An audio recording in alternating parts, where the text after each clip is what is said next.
All right, so lots of stuff. Let's briefly cover 1997. Lots of stuff happening in the WWF in 1997.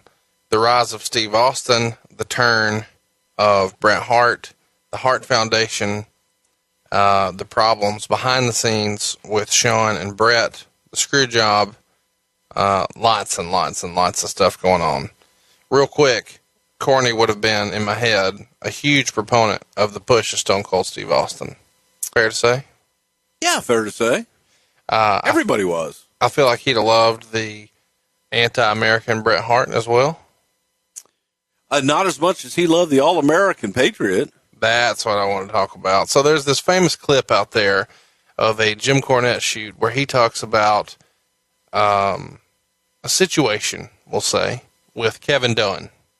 Can you catch everybody up on this Patriot Kevin Dunn conversation? You were there. People have heard for years Cornette's version. What's Bruce Prichard's version? Okay. Well, it starts out, it was during a time that the company was having some challenging financial times. So we were trying to save money any way that we could. One of the ways to save money, especially when you're going into Nova Scotia, is if you fly on a Saturday and you stay over on a Saturday night, your trip, which would normally, like, for example, to go in and do Raw, and if you went in on a Sunday night and came back on a Tuesday, the trip may be $1,000. However, if you go in on a Saturday, you keep that Saturday night stay over, your trip may be $200 because of the Saturday night stay.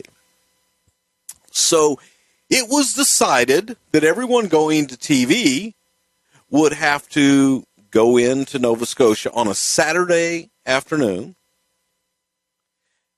spend Saturday night there and Sunday, and then do Raw on Monday night and do the TV after the fact to save money. And you say, well, you got a hotel, you got all that other shit. All that other shit, it was still cheaper doing that than going out on a Sunday night. And so everybody had to do it. So now everybody's got to leave home 2 days early to go to Nova Scotia. You ever been to Nova Scotia? I don't plan to go anytime soon. Well, it's beautiful in the summer, but that's all I got to say about that. To add insult to injury, we get into Nova Scotia, and Vince wants to have a production meeting. So what else you going to do? You know, I mean, hey, you're in Nova Scotia, you got to leave home early. Well, let's work. Let's have a meeting. Let's have a meeting about having a meeting. And we're sitting in this meeting room. Let me catch everybody up here. This is probably happening in July of 1997. Sounds about right. There was a couple of dates there. July 20th in Sydney, Nova Scotia. And then the next day in Halifax, Nova Scotia. That was July 20th and 21st, 1997. Sorry about that. Keep going. And I think we were at Halifax. I think we based ourselves out of Halifax. I don't really remember exactly. But we were in a meeting, and it was the usual suspects in this agent meeting because everybody had to be there early. And Cornette goes on talking, and at some point, KD might have said something along the lines of, you know, Jim, you're just tiresome. Which, I guess, went up Corny's ass sideways with red hot poker. And Corny immediately shot back. Let me tell you something, you Bugs Bunny looking motherfucker. And the whole room just kind of goes silent. Because, you know, it just was a personal attack. And granted, you know, KD probably started it with his comment about, well, Jim, you're tiresome, you know, and they hated each other.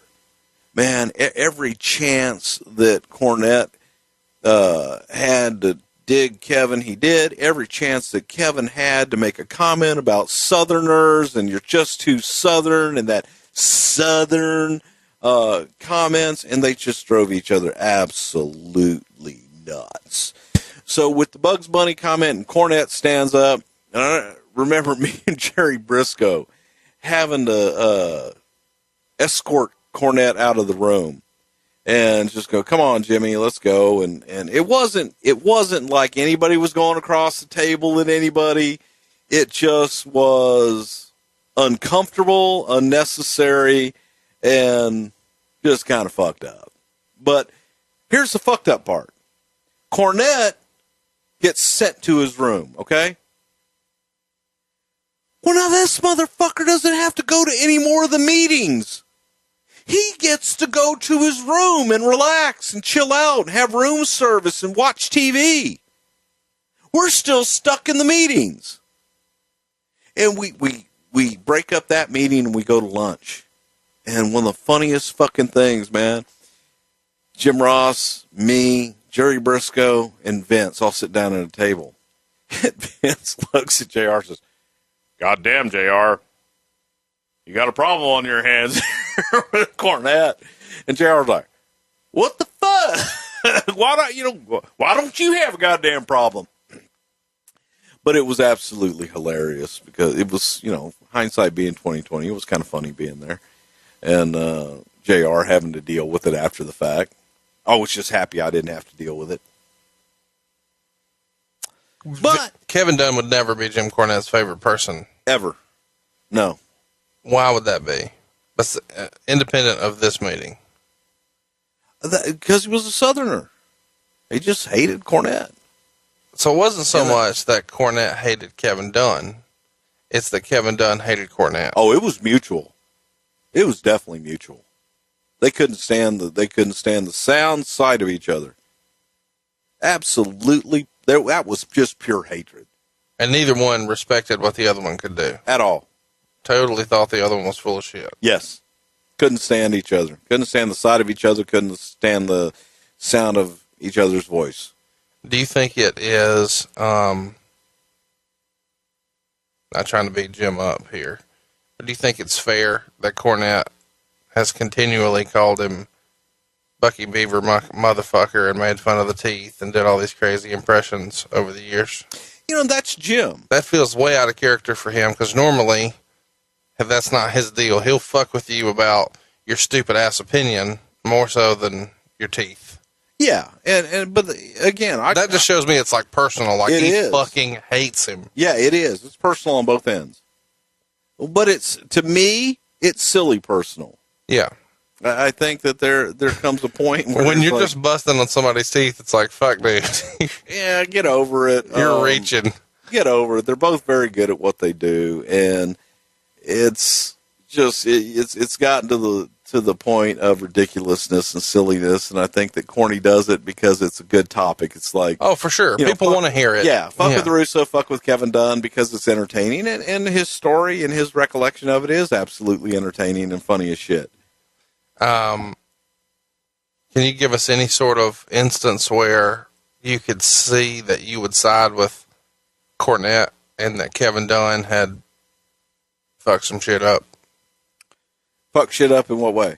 In any way. Can you say anything critical of Kevin Dunn at all right now, or are your balls in a jar in Stamford, Connecticut? No, I think from Kevin's point of view, I think that Kevin could be absolutely fucking brutal with some of his opinions and the way that he would talk to people, especially during live TV. He sat in the truck and could just be positively ruthless of you stupid motherfucker and just browbeating people from the production. Not like in a funny way like me and you do here, but like for real. No, for real. Okay. But, and again, it's going to sound like I'm defending him, but you have to understand the pressure. The pressure, and it is kind of like when you and I get hot at you, fuck you, dumb son of a bit. His could be more mean-spirited. But he meant it the same way we do. I think that he probably did. That was his way of communicating. Okay. And coming up in that era, in that time. With Vince McMahon. With Vince McMahon, man, that's how you communicated sometimes. You had to. Yeah. You had to be that asshole, and you needed that asshole. So. And Jim Cornette took the brunt of that one too many times for his liking. But Jim's shit, man, and it got personal because it was that Southern shit, and it was it came across as demeaning. It came across as I'm better than you because you're just a stupid Southern hick. And Corny's a lot of things, but he's not stupid. No. And he is a Southern hick, but he's a pretty fucking creative and fucking smart Southern hick. Now, in fairness, Hillbilly motherfucker. not a lot of people you can say Southern hick about and then be as liberal as Jim. Jim, while he may be from the South, certainly doesn't have all like traditional Bible Belt opinions on stuff. No, absolutely not. You know, Jim, this was my comparison. People used to ask me to describe Jim Cornette. And I used to say that Paul Heyman and Jim Cornette, they're one and the same. Paul Heyman is just a sophisticated Jim Cornette. Jim Cornette is just a hillbilly version of Paul Heyman. Both brilliant, both great at what they do. One's from New York, one's from Kentucky.